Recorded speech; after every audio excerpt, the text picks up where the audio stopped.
My name is Jill Donnelli, and I'm at the Dharma Studio in Winchester, Virginia.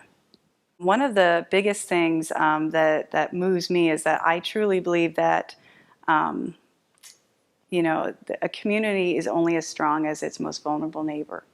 So at the studio and all of the instructors here, we believe that our purpose, our Dharma, is to move people to be the best version they can be. So in order to do that, we needed to come to the heart of the city, which is the Old Town Walking Mall. And this facility was amazing and perfect, and we've never looked back. Well, before I was a yoga teacher, or am a yoga teacher, I was a programmer, and we lived out in Ohio, and my family's getting older, so we needed to bring ourselves a little bit closer to the east so that we could help them manage and just be there for them. And I have children, and I want them to know their grandparents. So we moved more east in order to just keep the connection with our family. It wasn't difficult. Honestly, it kind of morphed organically. It started small. I started in my basement. I think I'm even quoted in an interview somewhere like, yeah, come to my basement. But anyway, it started small, and through time and through the years, we just developed a nice student base that allowed for this kind of space.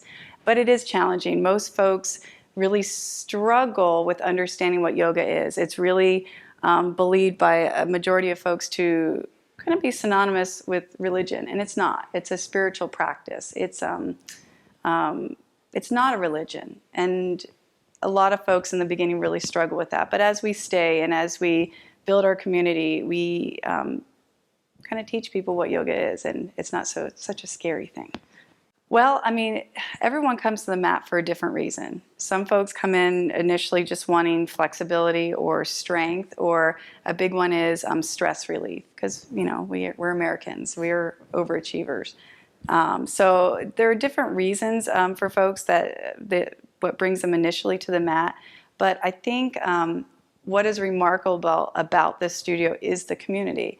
You could have someone that's just out of jail practicing next to someone that's in law enforcement, and we don't really see the labels here.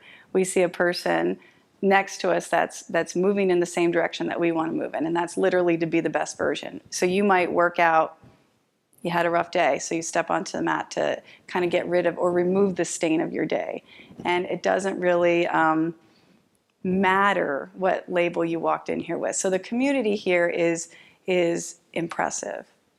It's impressive, yeah. I like that, remove the stain of the day. Yeah, because sometimes. Yeah. Yeah. I'm going to throw in one of the main questions they make me ask. What is kind of your favorite kind of place around here? It doesn't have to be really a landmark. It doesn't have to be something you can't Google. It can be kind of like your family house or like your grandparents, just like that. What is kind of your favorite spots? I'm going to be specific. I mean, I'm a specific person. I love Chopsticks. It's literally a restaurant that's, if I walk diagonally in about 125 feet, I'm there. It's a hole in the wall that everyone knows about. So it's this amazing fusion of Japanese, Americana, Thai, and it's a mom and pop shop that, like me, has kind of grown just through the years and developed a following. It's fantastic. That place is phenomenal. I also love the Children's Discovery Museum, which is a pretty big deal here in Winchester. It's a place that reminds us that we learn through play, and we forget that. So that's a great place as well. Really, it started out as my own personal need. I have an interracial marriage. My husband's from Taiwan, and so my children are a mix. And moving to Winchester, it was shocking. And it was extremely shocking. And I didn't think there was enough arts, which is why I'm part of Tin Top, or diversity. So I want to create a community that my children can thrive in. I want them to know lots of options and just not one thing. I want them to be able to see 5 different and be able to choose. So it's self-serving in a way that I'm here, but it just happens to benefit everyone in the community.